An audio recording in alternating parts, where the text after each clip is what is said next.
of dudes rapping, they ain't nice as me. 98% ain't lived the same type of life as me. The judge gave me life and damn, they sent me where the life is be. The level 4 with depth and fights, the type of shit they like to see. Two choices, fight or flee, I refuse to die a chump. I never been a bitch, but damn, it's scary when that riot jump. I seen dudes cry, get punked, some sexually brutalized. Knew a dude who lost his life and he was only doing 5. Year-long racial fights, but homie, all you do is ride. Lonely days and nights up in a hole, causing suicide. From the moment you arrive, you see the Mexican mafia, bulldogs and skinheads with big giant swastikas, pro-black philosophers, the BGF and Gumi, and Muslims who will murk you from the nation to the Sunni. The Northerners was loony, quick to ride up on their rivals. Even Christians went to church, hide knives up in their Bibles. Political and tribal, the Crips and Damoos, the Long Beach, the Hubs and the Dubs and the Grooves, the IEs, the Bakersfield, the Dago Pyrus, the Hustlers quick to roll, the Gangsta Crips move. Whatever click you choose, you better stick to the... Say what's cracking, YouTube? It's your boy 16 to life, and I'm back like I'm on a parole violation. Yard down. For those of y'all that's new to my page, in 1994, I got arrested. I was eventually sentenced to 16 years plus life, and I served 24 years straight in the California prison system. Yeah, that's me gassing on the intro. Like I keep telling y'all, the flow is nothing like Curtis Blow. Finally, my EP is done. It got 2 versions of that intro song still stepping on there. Right now, it's only available on CD. So if you want to check it out, get at me, man. Email me, hit me up on Instagram, and let's get that CD to you, man. Anyway, let's hop right up into this story.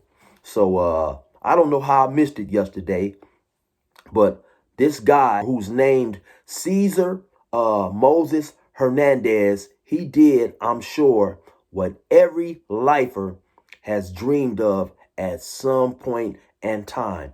He was 34 years old.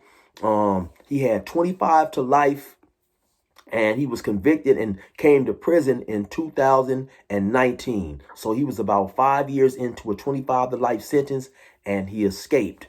So yeah, man, let me just show you a little news clip on them talking about that. A convicted killer is on the loose tonight after jumping out of a prison van while being transported for a court appearance at the Kern County Superior Courthouse in Delano. 34-year-old Cesar Hernandez has been in state prison since 2019. He is serving 25 years to life for first-degree murder in Los Angeles County. Anyone with information is urged to contact local authorities.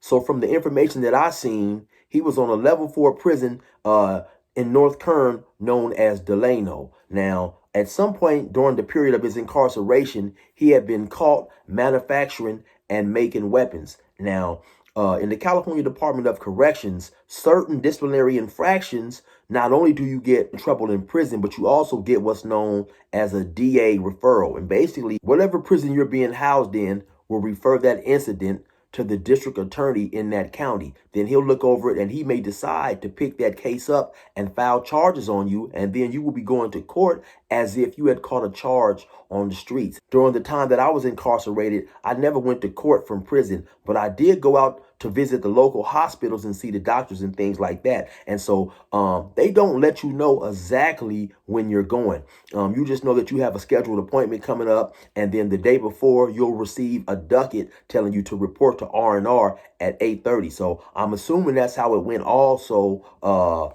in his situation. Now, the good thing about knowing that you eventually do have a court date coming up is you can plan, obviously, as he did, for this potential escape. And so who knows, because when you go to court, anytime you as a prisoner, and especially as a lifer, when you leave the physical prison, they put a chain around your waist. Then they'll handcuff your hands and handcuff your hands to that chain that's around your waist. Also, you have on very short leg chains. So I'm assuming he must have had some type of lock opening device to free himself from those leg chains. In one of the videos that I seen, in one of the news reports that I seen, they found his chains somewhere in an alley.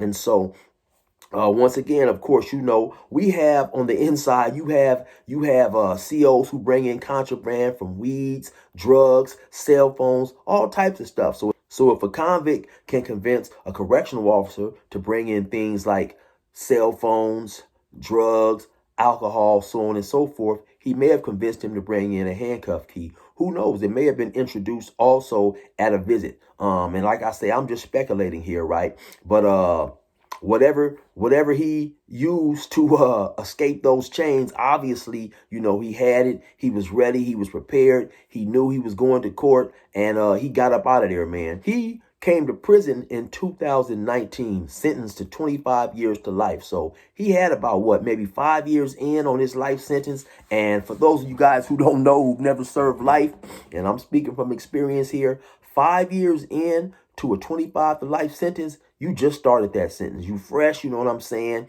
And like I said, I'm sure there has not been a person who has been sentenced to life at some point in time did not think about escaping. He got 20 years left on that sentence. Anything can happen. Anything can happen within the course of those 20 years that guarantees he will not go home from, unfortunately, him possibly losing his life. Even though he had life without parole, he could potentially stab somebody, or even though he had life with parole, he could potentially stab somebody, get caught up in a situation to where now he has life. He has to go back to court, and he ends up getting life without parole. We know that if anybody have been paying attention to the going-ons in the California Department of Corrections, this has been an extremely violent year. I believe you've had somewhere around 59 deaths this year. So anything can happen in the California Department of Corrections, especially when you are on those higher yards. I believe he was on a level 4 maximum security yard, if my memory serves me correctly, right? I remember when I first got arrested, I was in the Riverside County Jail. I may have been in there 2 or 3 days. I got into a fight. Somebody had a razor or something and cut me pretty good on the back. And so they took me to an outside hospital. Now, I can't recall 100%, but I believe, of course, by them knowing my charges, I believe they probably did have me in leg shackles. Nevertheless, I was looking around. I was, thinking of, damn, man, I wonder if I can escape, stuff like that. Now, I was fresh. I was fresh into my incarceration. Like I said, I'd only been locked up 2 or 3 days, but I knew I was facing a lot of time in prison. Now, this guy, Cesar Hernandez, who was 34 years old, I believe, he was already sentenced to 25 to life. So a person may be asking, well, hey, Chill, if a person escapes in California, what is he potentially facing in terms of receiving more time? And so I'll say that any lifer who is fresh into a life sentence, or maybe deep into a life sentence, if you have the chance to escape, most lifers are going to take it, because if you escape in a way that's considered nonviolent, you're only facing 16 months to 2 years.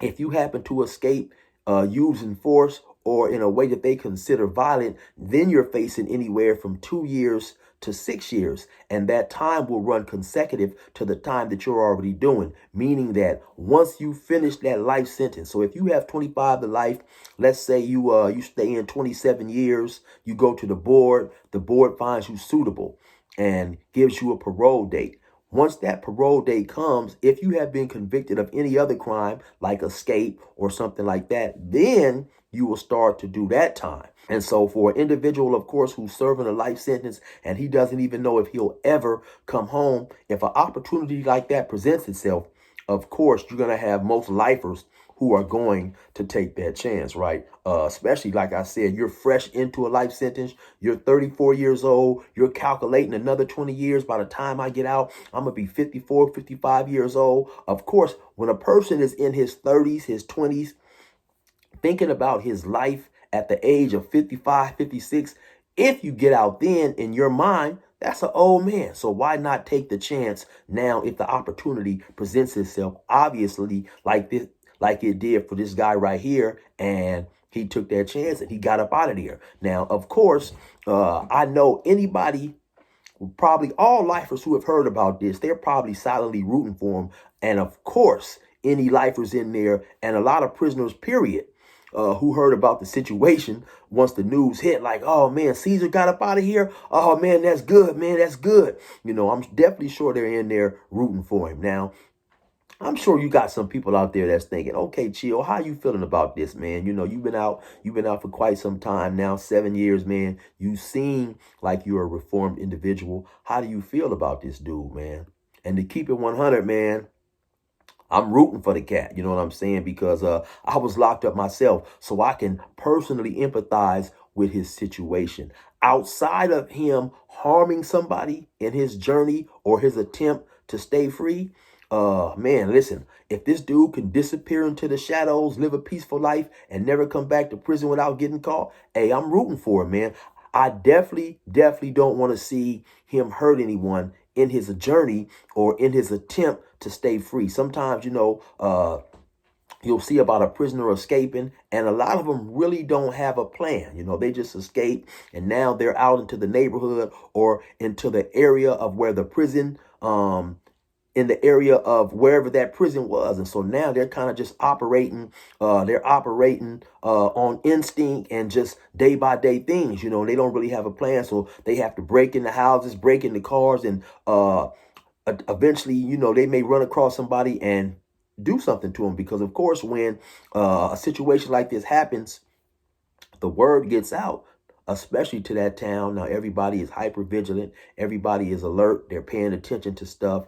And of course, the dude who has escaped, he's panicking. And so sometimes things just go ugly. Now, he escaped in a town known or city known as Delano. And of course, so when you escape, you got all the police in that area, all the police in that particular city looking for you, right? And so you're in these clothes that they put inmates in. I believe they said he was last seen in some orange pants and a white t-shirt. And as I said earlier, they found the chains that he had on in an alley. So I'm just assuming it was possible he may have had somebody waiting for him, right? Because like I said, you have an idea when you're going to court. Then there's cell phones in prison. So if I didn't say it earlier, how it works is maybe if you're going to court, let's just say on the 3rd, on the 2nd, maybe around 6:30, 7 o'clock, you'll get a docket or slip of paper saying report to R&R at 8:30 in the morning.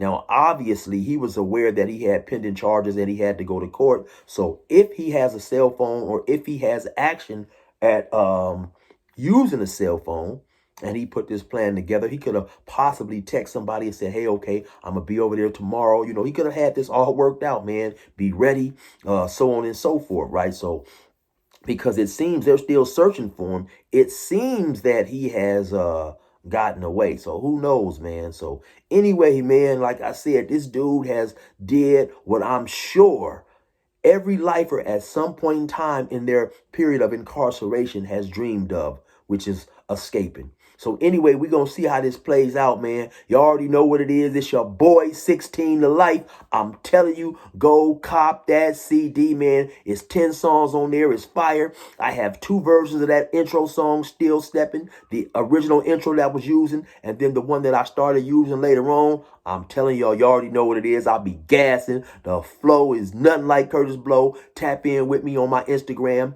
16DALIFE, or you can email me at 16tolifemusic@gmail.com, Cash App, and let's get that CD to you, man. Eventually, hopefully, I'll have it on flash drive, and eventually, I'm going to drop it and have it on Spotify, Apple, and all that type of stuff eventually, right? But anyway, you already know what it is. It's your boy, 16 to Life. Resume normal program.